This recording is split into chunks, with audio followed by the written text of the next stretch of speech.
absolute pleasure to welcome back to the programme a fellow who's become rather high profile, being a minorities' rights campaigner and some. He's a journalist and founder of the extremely popular website Hong Rong. Tom Grundy, good morning. Welcome back, mate. Thanks for having me back. Tom, tell me first about the website, because I've been getting your pings on Facebook all the time, and it seems like you get all the, I don't know, would I say the juicy bits of Hong Kong stuff that we rarely read in English, so well done. Maybe I just get to some of them first. My desktop is set up to try and find out what's happening, and I think there isn't much of an English press. There's only the SCMP and the Standard, so there's a bit of a gap, and yeah, it's getting now up to 300,000 unique visitors a month, which is not bad for a Hong Kong website. Super good stuff. Of course, a lot of it become, a lot of stories like this, they're going to be quite amusing. But I think you've probably taken a conscious decision to make a lot of it quite hard-hitting and very relevant to the people of Hong Kong. Yeah, I mean, if you can ignore the name of the site, which is probably a mistake because it's not negative, it's a mix of serious observation and some total nonsense as well. But I think it's quite lacking in English just to have some critical analysis, of what's going on. The SCMP does have somewhat of a monopoly, perhaps.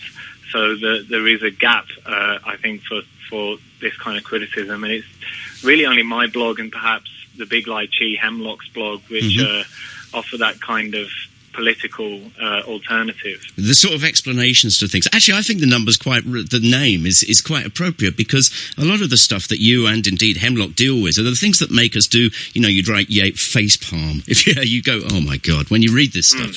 So anyway, well done. I first chatted to Tom when he became somebody who was right behind the plight of domestic helpers in Hong Kong. They're in a very, very unfortunate place right now, obviously with this big court case going on. I opened the paper this morning, and on C2 of the city section of the SCMP, inquiry into maid agency run by US sex offender. My immediate reaction was, my God, it doesn't rain, but it pours. And you've had a reasonable amount to do with this, Tom. I know you can only tell me some stuff, so please explain what you want to about this. Well, yeah, as you said, I have a background in journalism, and I was careful about going about this in the appropriate way, and I sought legal advice and just kept to the facts. But yeah, there's been a 2-week investigation into this American character who goes by an alias Steve Austin Conway. All right. And I used some technical methods to find out his real identity and some things about his business. The Steve Austin thing's quite funny, because obviously that was a 70s icon, being the Bionic Man. I'm sure there's more than an element of irony in there. I think there's also a wrestler of a similar name or something, but yeah. So he has set up a range of websites hoping to attract Hong Kong's domestic workers to join membership clubs, attend parties, all with the promise of work in Las Vegas as luxury hotel maids. And when you get there, you get a tour of celebrity homes in California, a personal loan, a limousine, and a glamorous lifestyle in Nevada, and decent wages and hours working in those hotels. Yeah. You have to join this membership club and have your photo and full name on his website. It can take up to 4 years where you keep up those payments. And in an undercover piece, I asked a Filipino actress to help me out with this. He said that he would need 1,000 people to make this financially viable for him. When I approached him, which I filmed and is all on my website, he said... This is all out there, by the way, so we're not mentioning anything. Yeah. And the South China have also followed this up. So yeah, there's 2 parts on my blog about this. Yep. He said that he doesn't know how and when he will break even. I mean, there's a lot of contradictory stuff, so it is difficult, but these are the facts I have. He said he was inspired by Mother Teresa, who told him to become an immigration advisor and help nurses leave India.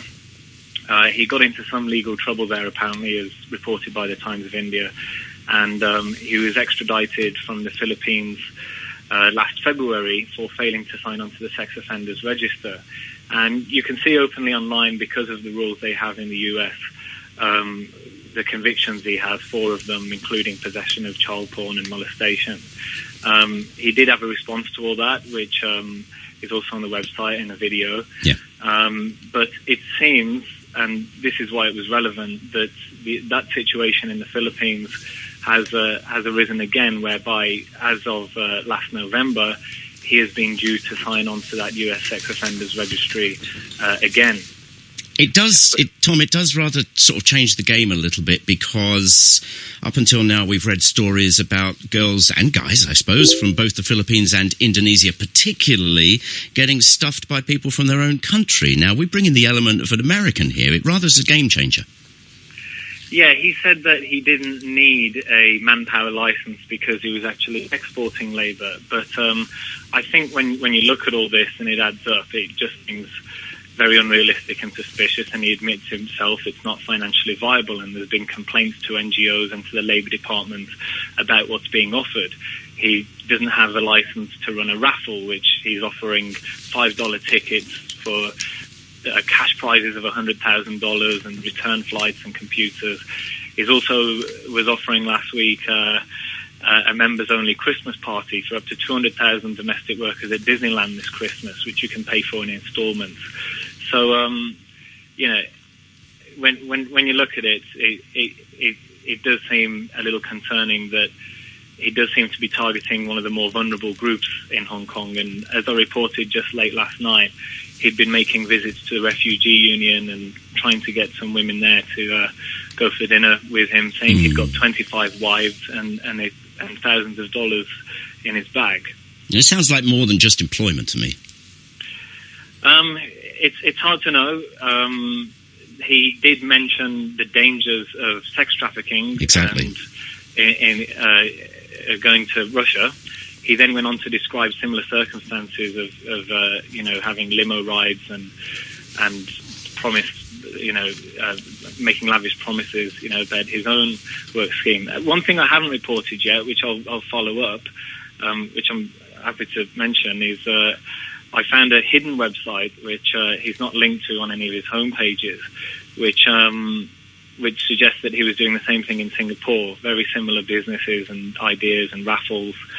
And there was also a beauty contest, which he seemed to be running there, and which was meant to have its finale in Hong Kong on New Year's Eve. I don't know if that ever happened. It's unclear if he has a work visa, so maybe that will be the first line of inquiry. But he went into business seemingly with a local woman, and as of today, he's now saying that membership is free, and he's reapplying for a manpower license because there seems to have been some fallout with that woman. But it is hard to keep up because he does keep changing what's on the website and what he's offering. Well, the charm offensive, Tom, seems to be the way to go here. I'm just looking through the article in the SCMP. The spokesman for the Asia Migrants Coordinating Body warned Hong Kong's some 320,000 maids not to be taken in by the deal. But that's easier said than done, isn't it, when you're looking for, the chance of the rainbow, the light at the end of the tunnel? It's very attractive, and he's offering what he's offering seems almost too good to be true. But yeah, Holly Allen, another NGO manager for Helpers for Domestic Helpers, has also said that this is concerning, and the lax licensing requirements for employment agencies have, enabled these kind of situations. It needs a more effective monitoring mechanism. But you can understand when conditions are quite poor here, perhaps, and you can see in the undercover audio that he sympathises with the actress whose passport has supposedly been retained.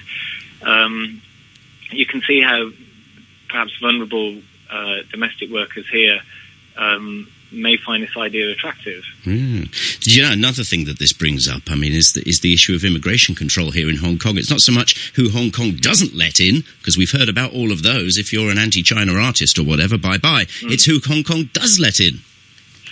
Yeah, who knows if he said he's going to Las Vegas soon. I imagine because he's in violation of US law, apparently, that he may be detained if he arrives. And now that the authorities are aware of him and his identity, he may not be let back into Hong Kong. I don't know. But I was only able to find out his true identity by using technical methods, because he's using an alias. So I did a whois request, as they call it, on his 5 websites.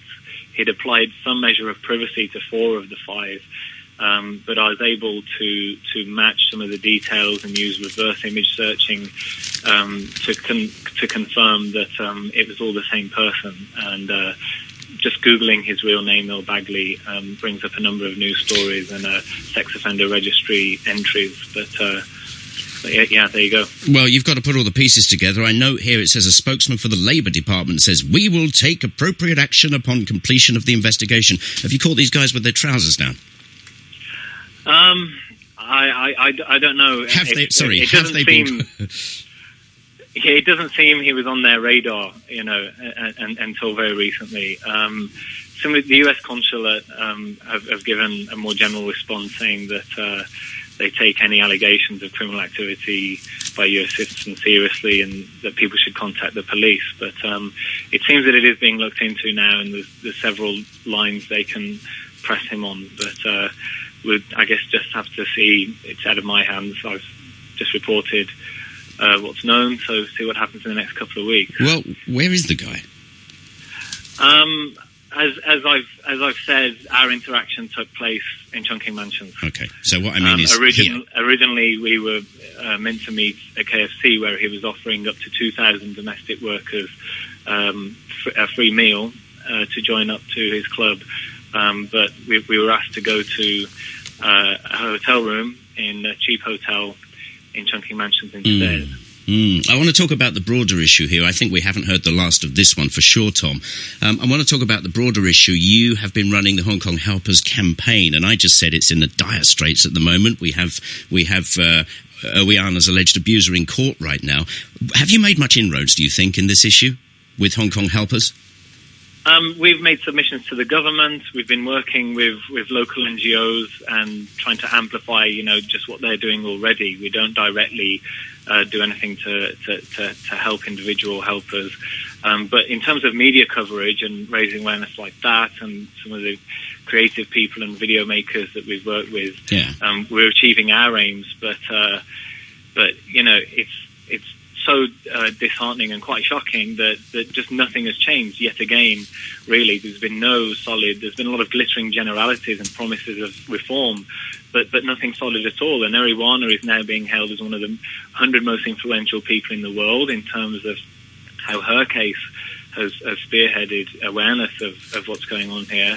There was another abuse victim called Susie, who was also being helped out by the Justice for Owiana Committee, and she said she was directly inspired by what she had heard about the Owiana case to come forward. So within the domestic worker community, there's been a difference has been made, but the government is just not budging on any of the campaign points we have: the 2-week rule, the live-in rule, maximum working hours.